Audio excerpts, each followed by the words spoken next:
Hello, guys. Welcome to our stream. Hello, Nick Turin. Hello, Paul Poco. Assalamu alaikum, Radan Aushi. And hello, Delitarium. Hello. And hello, Oliver. Hi. Oliver, are you here? Today we will have main event is Oliver presentation about Signum object descriptor, and we have special guest is Delitarium. And the Delitarium will show his new stuff. Yes. Okay, this was my last project I did in Signum. It's a decentralized app. It's a lottery, and this is also based on TMG token that I'm using already on all my projects. Now I just using TMG, and the object is the target here is to have a weekly. The weekly lottery, so people can play and have some fun once a week.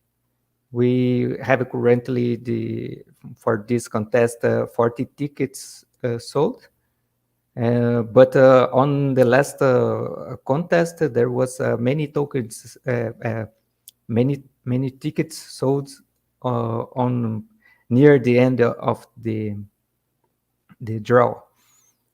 So what is the important point about this TMG Lotto is that there is only one winner every week.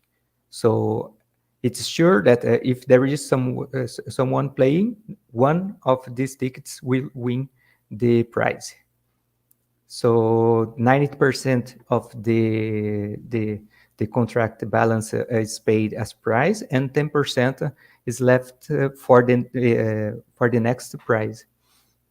So then in the next week we can just start again and have another prize.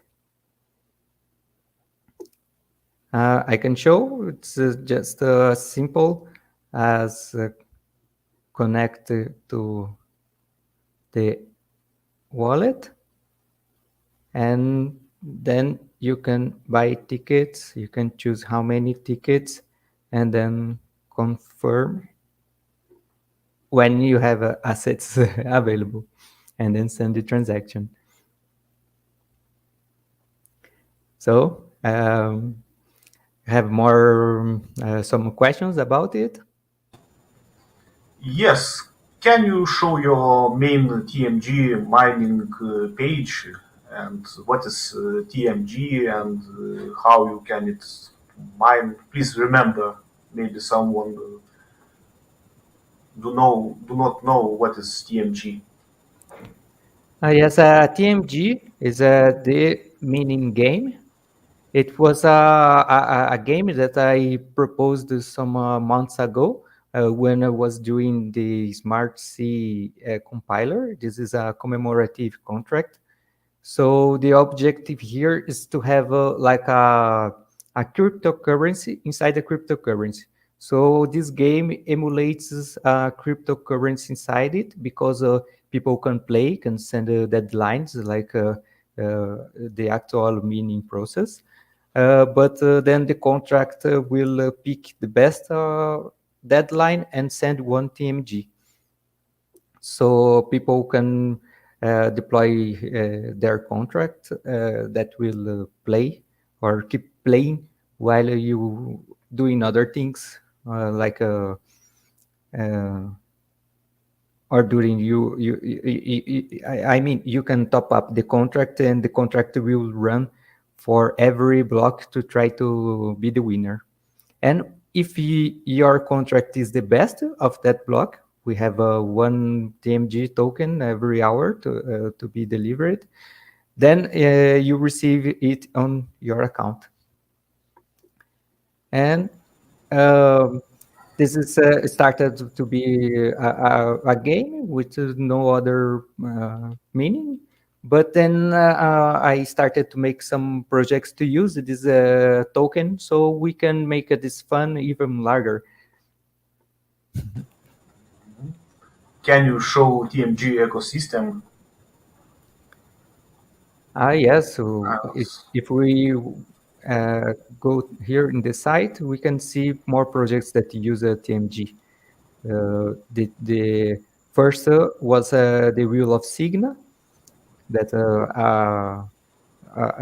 a play where you can spin a wheel and win Signa.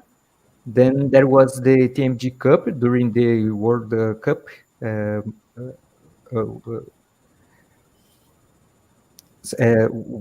Soccer champion, soccer World Cup. But this project already finished. And Shout Loud, it's some tentative I made to make something like Twitter, but not so big like Twitter. This is something more about to have news about Signum inside the Signum blockchain. And TMG Lotto, that is the last one that I made. Also here we have the liquidity pool. I will show where people can buy and sell TMG easily. So people can check the Signum order book to check the buy orders and sell orders, or even use the liquidity pool to buy small amounts of TMG if they want. So for small amounts, probably will be much cheaper to buy here in the liquidity pool than you buy at the Signum order book. And last week, I made some improvements here. I programmed an API for TMG price. So now we can check daily here a chart in style of the stocks chart with the prices, and also the market depth for the TMG, but this in the order book. So you can check the site if you want to buy and sell some TMG. can you explain how you get this liquidity? How I understand, people can invest Signa and great and get some profit, or I'm not correct? Oh yeah, it's possible because for this liquidity pool, we have a fee that is 2% for trades, and then every day, all trades collected during the day will be shared for all liquidity providers. So every day we have the TMG payout for the game, and this adds to the TMG and Signa fees in liquidity pool, and then the liquidity pool pay the liquidity providers. So if you have a TMG and have some income every day for the game, you can also put in the liquidity pool. You will still keep receiving these payments. And also if there was some trades inside the liquidity pool, this will be greater than the amount that you would receive if you were not a liquidity provider. Okay, thank you. Looks great. Okay, so everyone who is watching, you can always ask questions on YouTube live chat, and Deletario will answer them, and maybe I or Oliver. Okay, Oliver. Oh yeah, hi.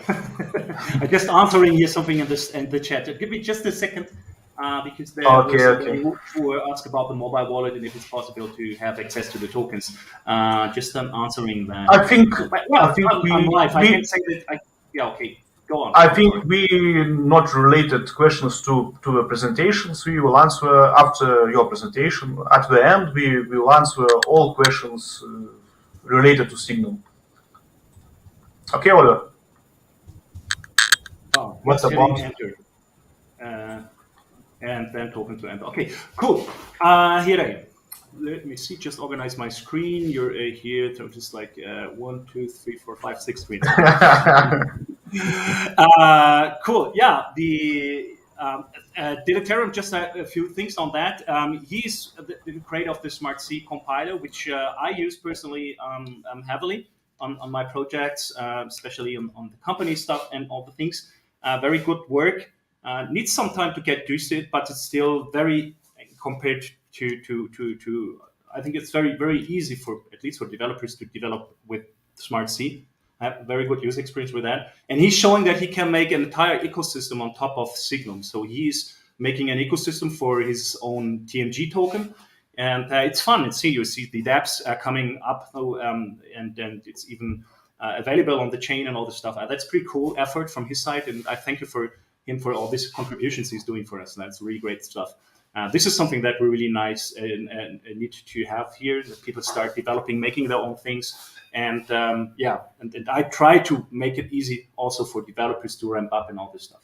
That's just my 5 cents here, or 2 cents, or 50 cents. So, just one thing.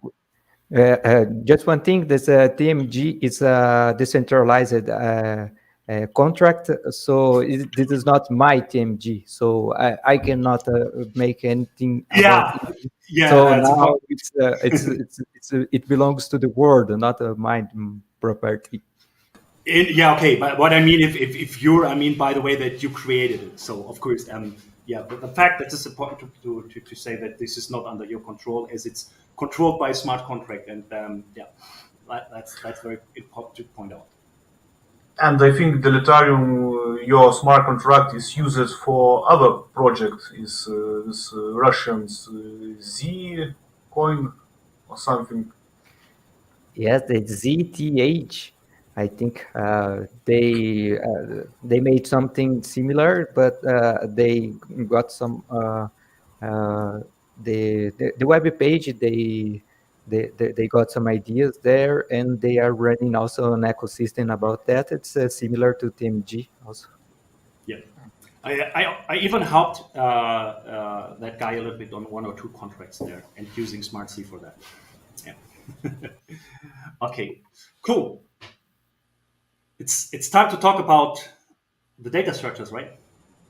Right. Okay. I will make it without any presentation. I do it a little bit more freestyle. First of the things is I would like to show you where it all starts and what's this a little bit different compared to other planes. I recently looked into other chains, more famous one.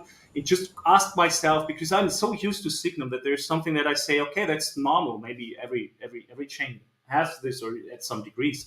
And this is about, hey, we can attach data to any kind of entity in our chain. What does it mean, data? So let me share my screen quickly, and Shifters will, let me see, slides, no, not slides. Let me see, share a screen, entire screen, and this will be that one, going over here. So, okay, so let's start very easily. So if we look at our transactions, for example, going into the transactions, we have the things like here, attachment. So let me see if I, this one is an encrypted attachment. As you see, there's just some dumb text here inside. Probably I can see if there are other transactions on this account. So payments, you see that there are messages we can send. So we can make payments and attach messages. So for example, if I would like to send Signum, this is, I think, oh, no, that's okay. I could even select some, let's select JOS. I won't make any things here. And I can add messages. So I can write down messages, text messages. It can be even kind of a data message, which is being used normally to interact with smart contracts. But as you can see, for us, it's like straightforward to add just messages. And recipient public key, or you need to enter some recipient public key to get this here inside. Okay, but you can even encrypt this peer-to-peer encryption, so that only, as you saw already on that what I showed you, going here saying like I need to decrypt that, and then it's getting some message here, although this message is nonsense. This is the initial point. So let's just to recap that. We can attach up to 1,000 bytes to any entity in our blockchain. And when I mean any entity, it's not only on transactions. We can do this even for the account itself. So the account has a description field, and it has a name field, and that is already a vision here. Let's see, let's say free text, where we can add descriptions to accounts. And that is where we all started. We, when we developed the NFT portal, as you already have seen, or people knows that the NFT portal, let me open that quickly to see how that works. No, where is it?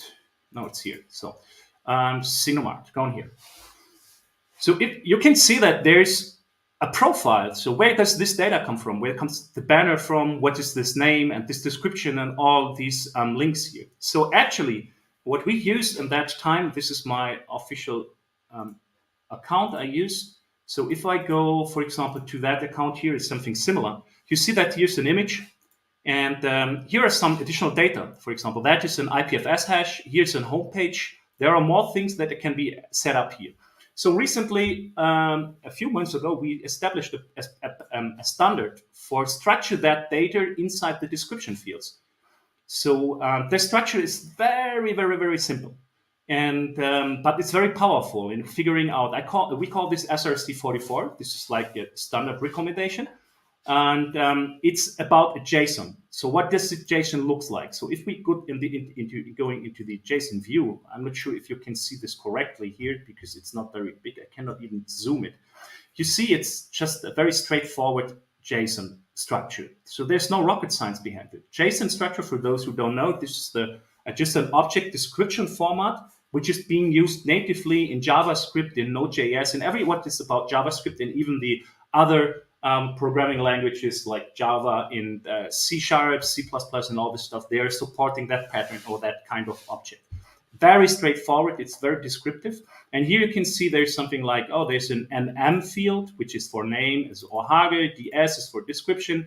SE is like that field here is for social. AV is for avatar. And you can see that is probably, these are the references to the images, and they are loaded by IPFS. We have more like background here. There's like something called HP. I will talk about this a little bit later. So I can attach some more things, or like SC, Twitter, you see all the things here. So this is a very straightforward structure and very easy. And we have a pattern, not a pattern, we have a standard for that. And I need to go here, this is 44, where is described how this works. So we say it's like a proposal for standardized structures for signal description fields in accounts, token assets, smart contracts, aliases, and I even forget here the subscriptions.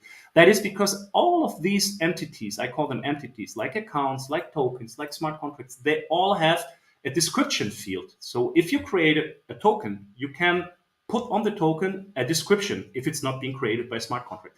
But and that is like you can add additional information which can be read. And once this is structured, you can have applications that look for it.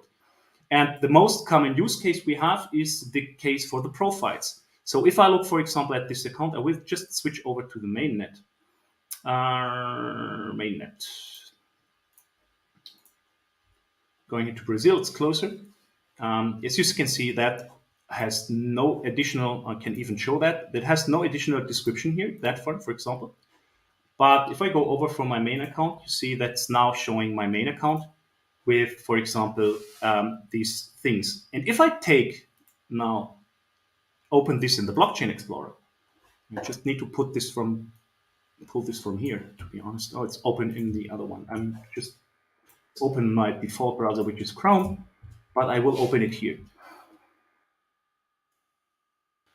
It takes a second. Just need to check if it's being, it's need a little bit more than a second, like 2 or 3 or 5 or 6 seconds. Come on, guy. There it is. So you see that at least there's a different representation of the same data. So you see like here's a homepage, here's a description, here's the name, and here's my avatar.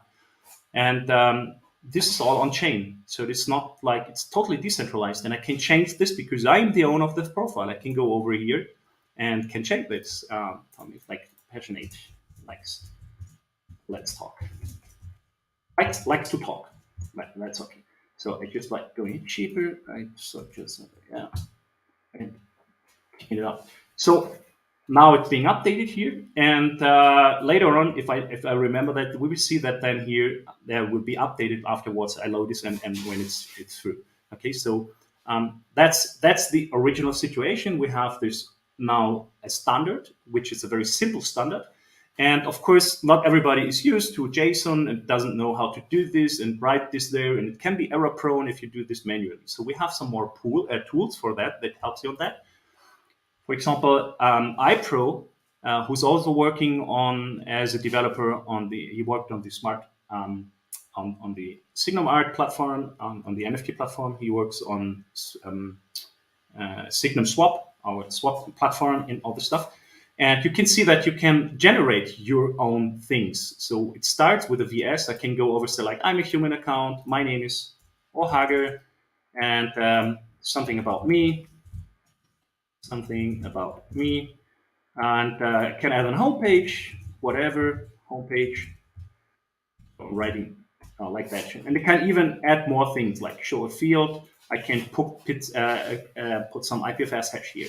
I will show you what's the best way for you if you want to do that, because you can do this in several ways to get your profile updated.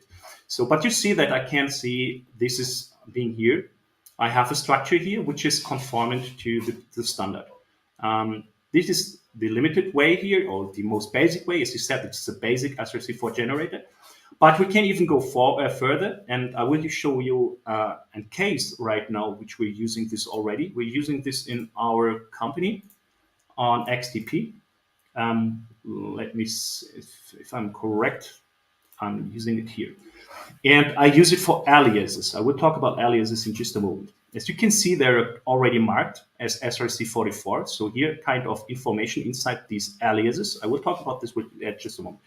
And if you look into this alias here, you can see that is here the normal representation. And if I go here, I can see there's much more attached to it, like XMXT, XPS. So I added some additional data here.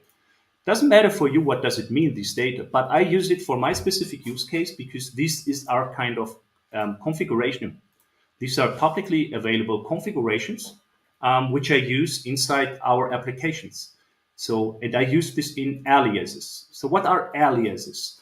The difference between transactions and account information fields and smart contract information field, descriptor fields, and also is once I edit them and once I publish, for example, a smart contract with that kind of information, then it's written into stone. It's on the blockchain. I cannot change it anymore. That's usually, that's what we expect because they should be immutable. But Signum has a feature that is a little bit underestimated in its power, I think so, but we will showcase a little bit more things in the very, very, very, very, very near future. And these are the aliases. So as I said, I use this here for XDP. I use this as a configuration. And I can go here, for example, if this kind, actually this is to point to the white paper, and it's not updated right now because it's not in our wallet, our company's wallet. But that is like, I can change this. If I go over, I just was here, I was like view mode, but I could go over here and I could start changing that. Because, for example, my landing page changed. So I changed my landing page and all this stuff, and it's being updated then.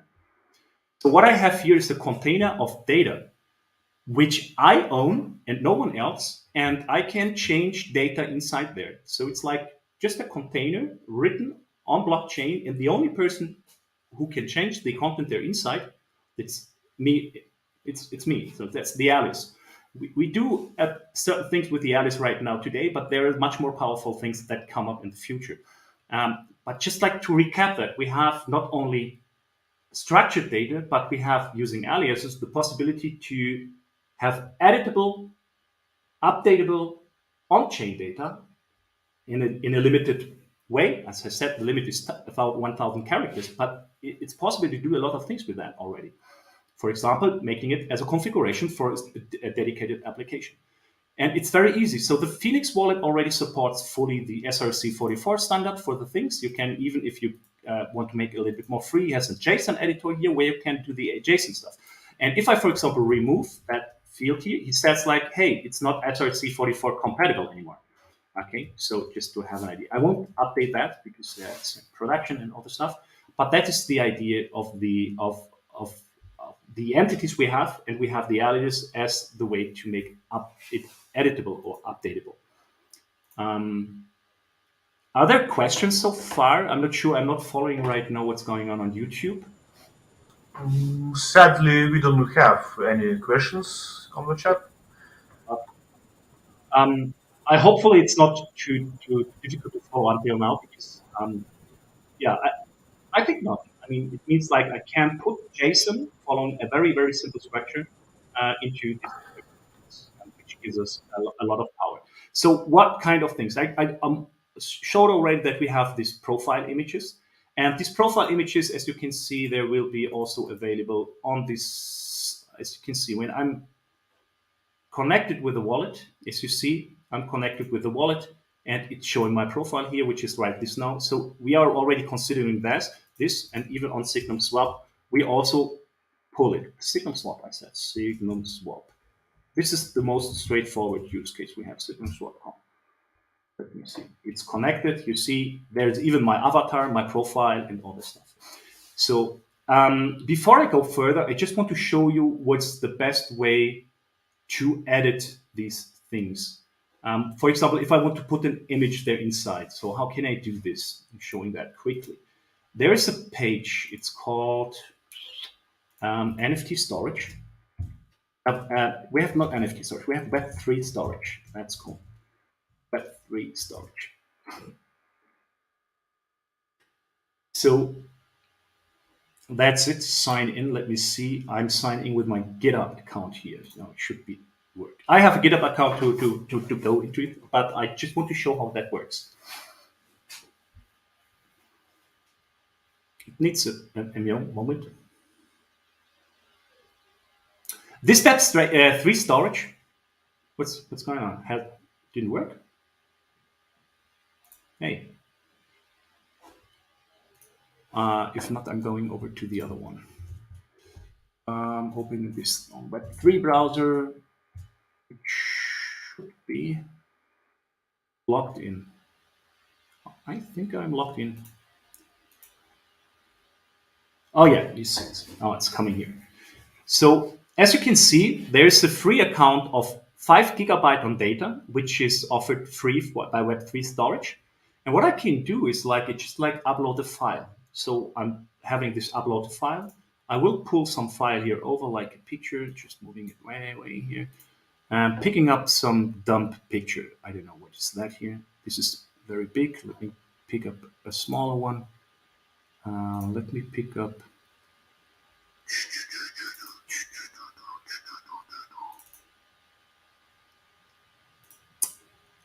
Wait. Doing this. Hidden gem. Hidden. Hey, come on, drag and drop. It's Firefox. Firefox not working with drag and drop. Okay, I'm going over to the other one. I'm showing you that here. It's the same effect. So I'm in the same one here. Upload files. Chrome is a little better. That's why I usually use it.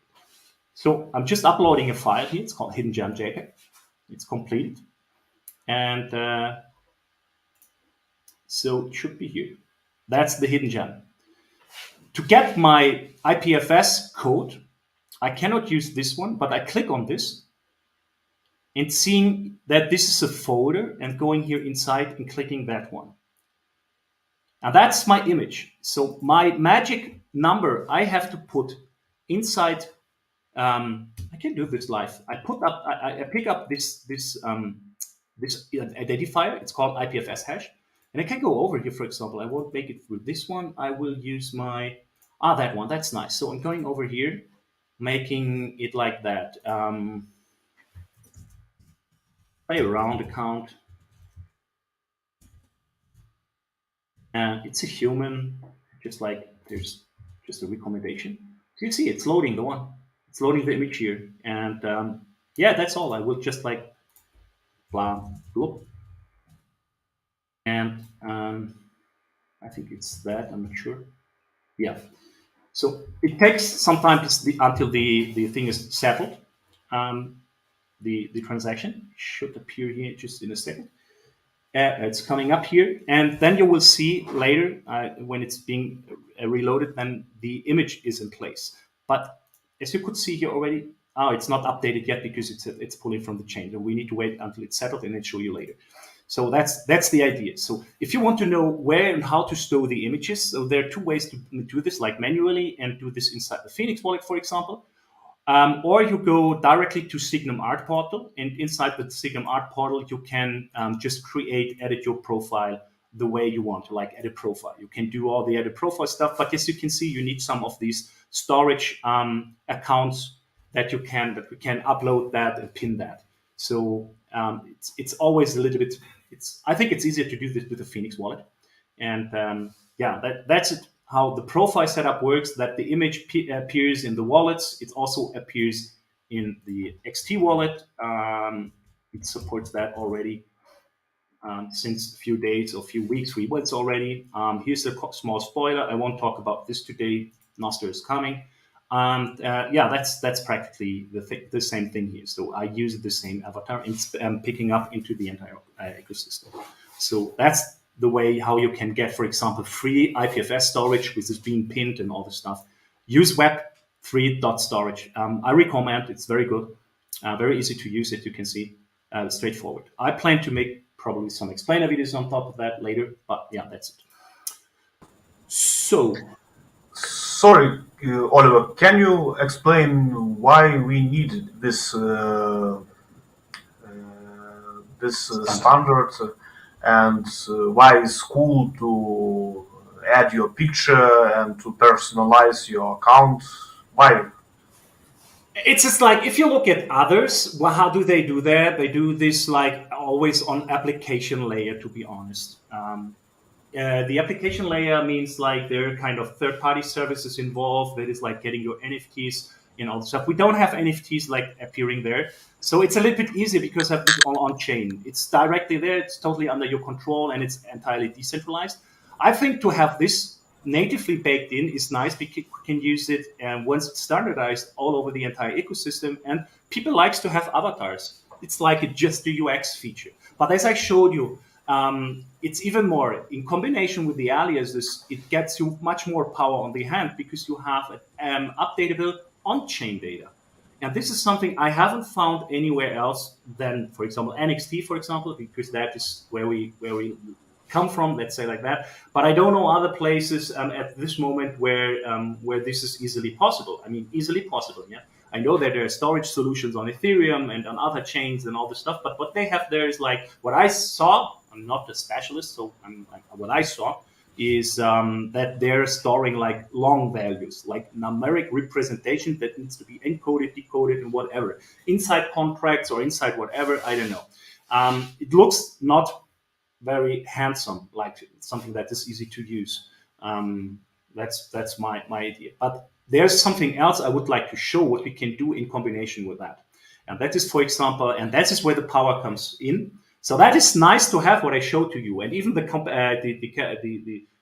feature that we can edit data as it would be on-chain configuration for certain applications. I was even thinking of, for example, having an alias only for not featured nodes, but reliable nodes, our standard nodes we have, like Europe, Europe 1, Brazil, LATAM, US East, and all the nodes that we have, like as featured nodes, because we have people committed that to these nodes that they keep them up and make them as reliable as possible. So there's an informal SLA with that featured nodes inside. But what you can do is it would be a case. We're not doing that right now. Probably we can do this, like to add a list of these nodes and making them configurable without the need to redeploy wallets. Because all these featured nodes, for example, if you look here inside the node list here, this is all coded inside the wallet. And if one of the nodes comes up, a new one, like, I don't know, let's say like China node is coming up, So I would make a redeploy of the wallet and adding that here inside. Of course, there is a feature that you can set up it manually, but it's not being delivered automatically. This could be done, for example, with an alias. So we have a list of nodes there inside, and that just by reading that alias, and that alias is configurable, editable, so we can change this independent of the deployment of that. That is a cool feature, I think. That's a cool feature. And it's always on chain. That's why I think. And the standard helps us to be clear about how we structure our data. So we can put anything there inside, binary data. We could put whatever we want, And that's just why I think this is so cool. But there's one more thing that is a little bit cooler. I'm not sure if that answered your question, Schiffers. If more or less, you're not convinced. I'm not sure.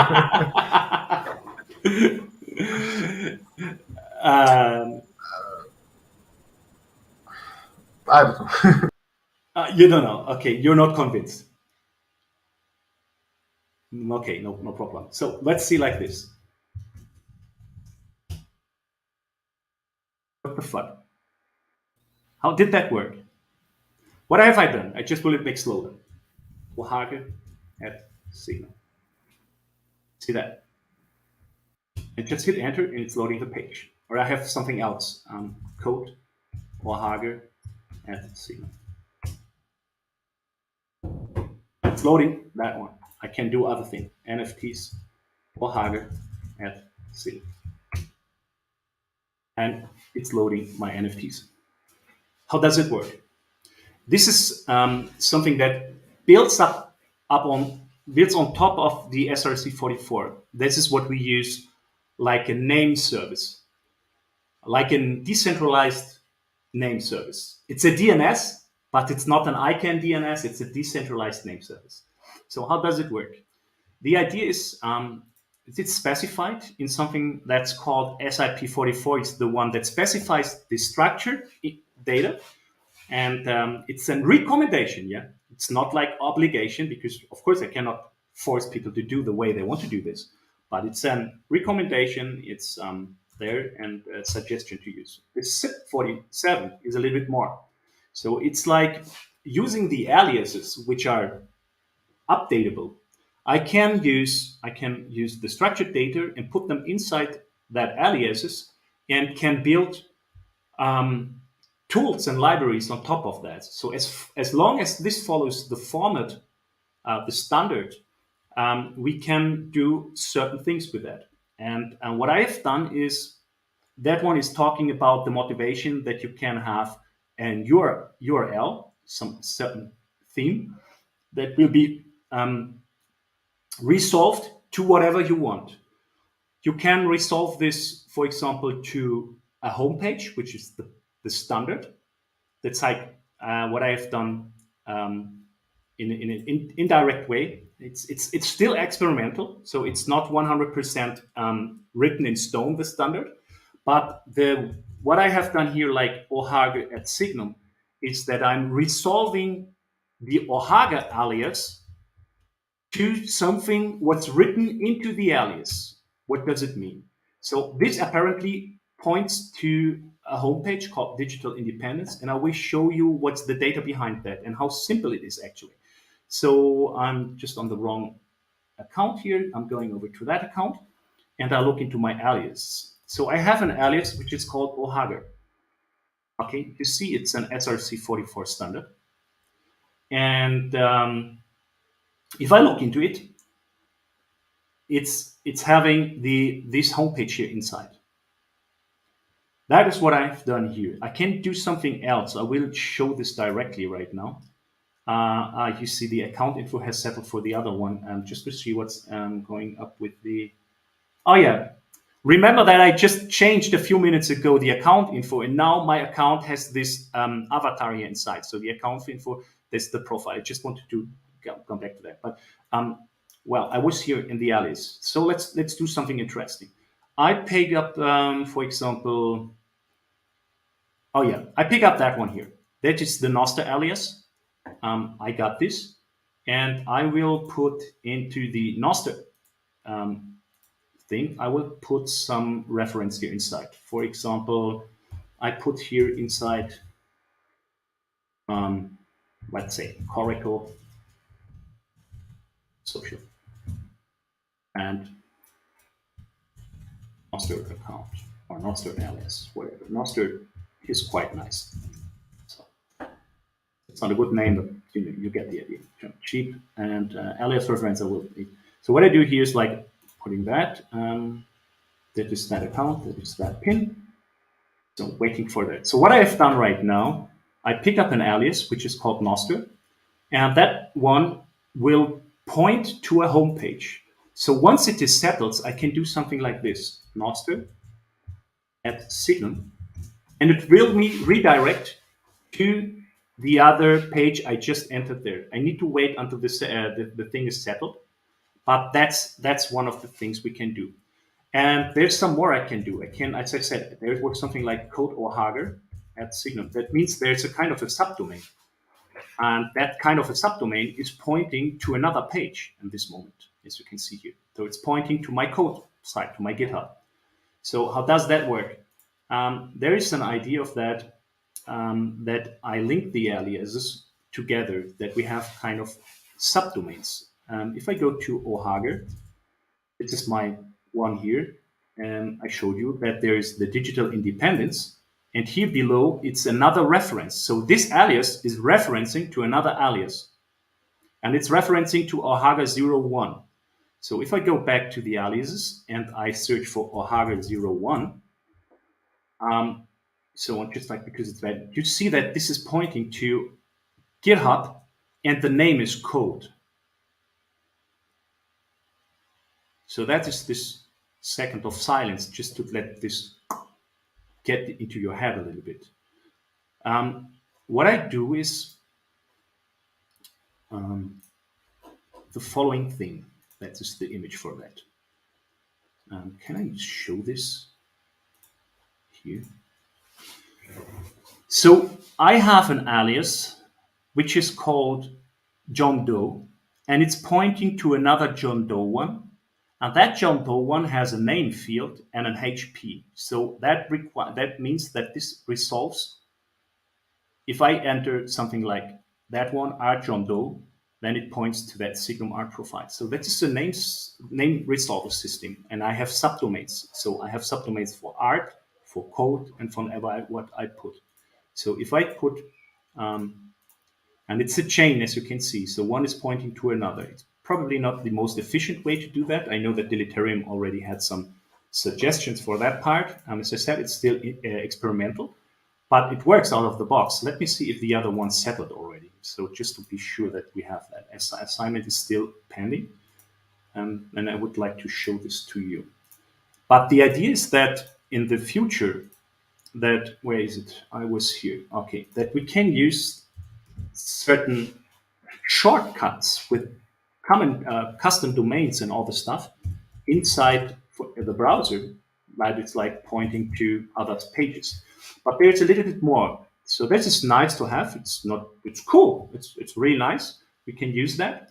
But we will use the same system, the same concept for the upcoming Nostr integration. So I told you already that we have Nostr here. There is kind of that was coming up. If you not know what Nostr is, look at this, NOSTR. This is like a new kid on the block. I won't talk about Nostr right now. It's the newest version of the wallet, of this XT wallet, has a Nostr integration. But that's not part of today. And they have a kind of verification feature, and they use the icon DNS system. Like if you own a homepage, then you have to put there kind of a verifier file, and then it's being verified and all you are fine. But we can do this totally on chain in a decentralized manner. More on this later, but that is one of the use cases we can also have. As I said, the aliases are very flexible because everything, whatever fits into the 1,000 characters. Let me see if the Nostr right now works. Nostr at Signum. Yeah, that's it. You see, it's working. So remember that I had Coracle Social there inside. And yeah, I can make some clean your local database. So it's logging in with Ohager. So This is something just already that's coming up right now. You see that my Ohage account is here inside Nostr. That's the Ohage account from here. Okay, so we are Nostr compatible. This is just another side news, probably nothing. Yeah. But that is what we can do with the things. And I think this is pretty powerful. And the aliases, we don't even know what we can do with them either. But there's this kind of things. And one thing I want to show something nice also. I have it here. We have this structure, and we can do for programming things. We can do a little bit more. It's just something I would like to point out here, that I use something like signum code Ohage and make a /ds. I would just remove that. This is something you see. I run this, and this resolves from the blockchain right now. It's running to the homepage. Resolve to HTTPS GitHub.com Ohage. That's Ohage code Ohage. So if I make something like ds, which is the description field from the standard ds, and resolving that, then it's bringing me the description in the ds field, Ohage's public GitHub. So we can even navigate inside these things. That's pretty nice. So the name I can get like the name, or I can even ask which is the alias field there inside. And I can even do more. It's not limited to these only standard names. You can do something. If it would have like custom things, you can do whatever you want. You can put a foo here inside. If you put the foo into your JSON file, then you can access this. I know it's a little bit technical at this moment. There was something like AL for alias. And that's aliases bringing me Ohage01 right now. So that's what I'm seeing right now. Ohage02, you see Ohage02. That's because I'm on the code. Yeah, it's bringing that from the code, alias that one, 01. And if I do this one here. So there is kind of way that we navigate them and getting the data from the chain. That's pretty nice. And having already a certain solution here inside in the standards that is doing all this resolution stuff. Probably it was a little bit too much right now, but that is just, I wanted to show you what we have in our hands. I just want to give this as an inspiration for you. So we have an established standard.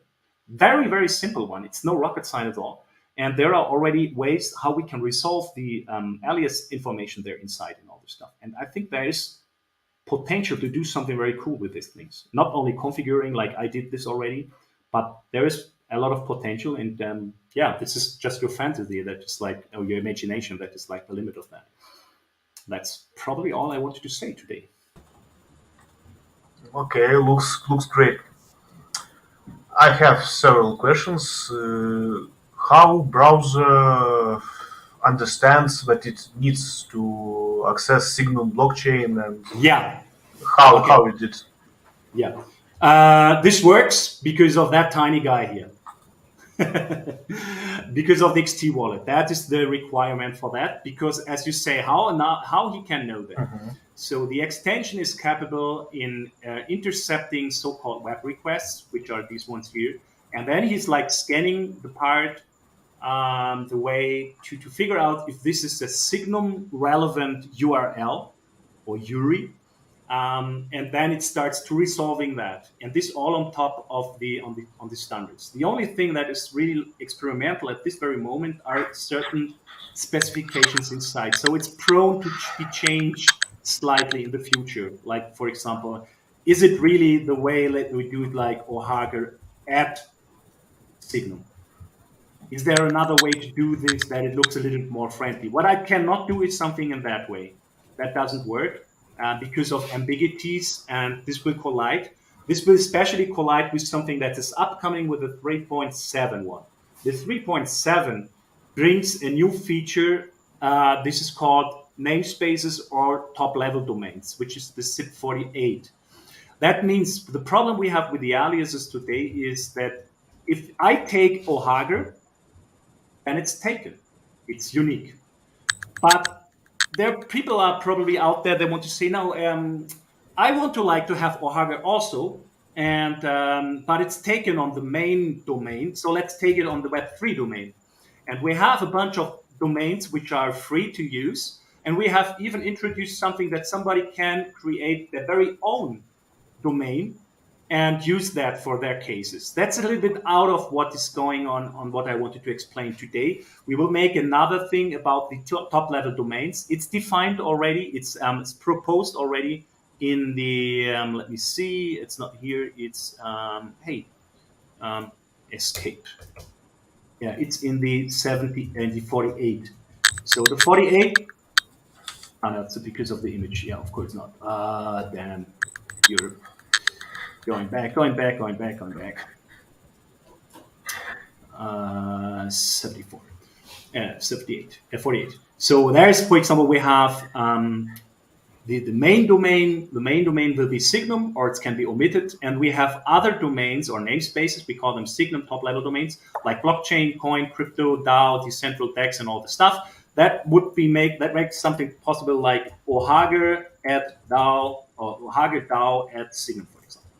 This is not resolving right now, but that's the idea that is possible. So there's an Ohager in the namespace of Signum, which is the default, and one on DAO and on the others. So that means that alias farming is not possible anymore. So people cannot occupy thousands of aliases like it's probably these domain farmers are doing. So because you only can farm probably on all of the domains. You can do that. Yeah, of course you can farm there, but it makes it much wider, and there are more possibilities on top of that. So that's, but this is an upcoming feature. I won't talk about this right now, but that's an additional idea. So Signum is saying, can you explain the Web3 identity via Signum swap, please? Yes, I wanted to show you something else because of the alias. We're talking about the alias right now. Signum swap.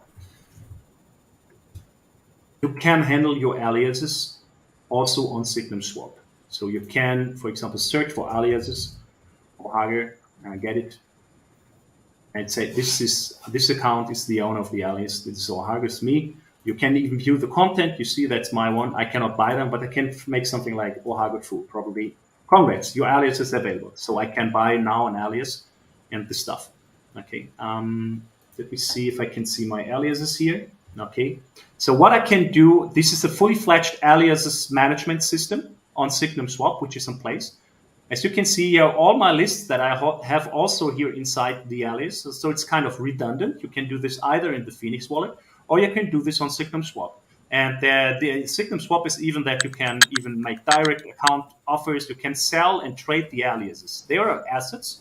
You can just use them. As you can see, for example, let's take giveaway has a standard content that's just like something in that way. So you see, this is, you can set these things on sale. Yeah, like a public sale, or I want to sell this directly to Shefas or whatever. So this is all possible with aliases. It's a little bit more about the structured data, I want to say, but the aliases are very powerful things that they can change ownership, can be created. They can have namespaces with the upcoming feature upgrade and all the things. So this is the power of aliases, and combined with the structured data, I think this is a really, really flexible and very cheap and very easy to use system to do very crazy things with that. Yeah. I have a question for Delitarium. Does smart contracts see or can access alias? No, we have no way to handle the alias with the smart contracts. Yeah. There's a big problem with smart contracts. Not a big problem, but there's something that is a little bit annoying in smart contracts is dealing with strings, with chars and all the stuff. It's not easy, and it's not even cheap to do so. So smart contracts are not good in dealing with strings, and aliases are made for strings and dynamic content.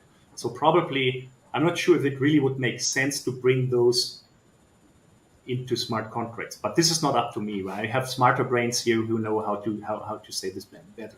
But there's something that I can say. You can connect, and that is something I forgot to say. If I create a description of a smart contract, when I publish that, it has also a description field, like a token. If I create a token, there's a description field, and I can put there inside in that contract, I can put there an alias and reference. For example, in case of Delitarium has, for example, a TMG mining contract.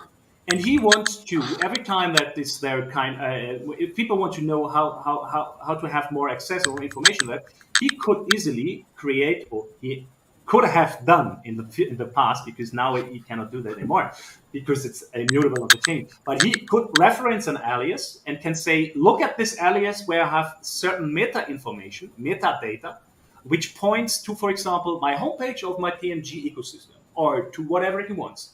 And he can change and update the alias every time, and we can just like connect one thing with another. So that means that you indirectly have an updatable metadata for smart contracts. I think that's cool. I think that's just very cool. But that's my opinion. My opinions are mine. Okay.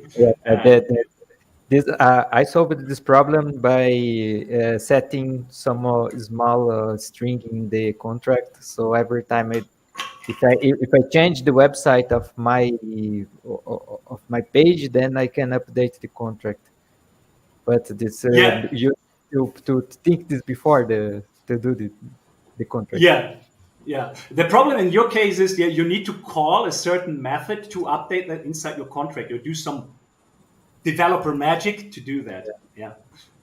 And this is not necessary using standards and patterns and the features we have. But that's I think this is where the power comes from. And the structured data helps only to maintain a certain standard that people can work on top of this. And this standard is damn simple. Just to recap that, it's just like, where is it? It looks like that. Here you can see. These are just an example, because there's only one field that is required, and that is this field here. Every other thing is like, you can put name inside, and you can even put custom ones. So we say like custom fields. Custom in object extensions, you can do something like X1, or you can whatever. You can do your every field you want to put here inside, like X Twitter, the smart Twitter, or whatever. So it's up to you and your application how to deal with that. As I shown, I did this with the XDP stuff, where I said like, here's kind of certain data, which needs to be read by my application. That there's no rocket science behind it, but it's cool that we have attachments in our entities and our description field and all the stuff that we can add this easily. It's just like adding some field and make it a transaction, and there it is. And this gives us even the possibility to if you can add metadata to transactions, it helps you, for example, to track something. You can track, I don't know what. We have some use cases we are discussing right now about tracking e-waste in South Africa. So together, me and Alistair, we are checking out the case there, how we can track e-waste.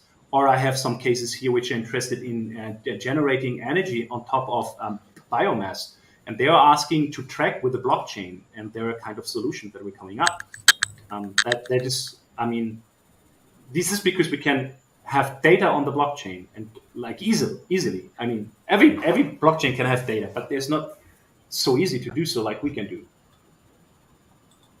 Yeah, that's it. Okay, guys. I think we have had good conversation. Sadly, we have no questions. I don't see one.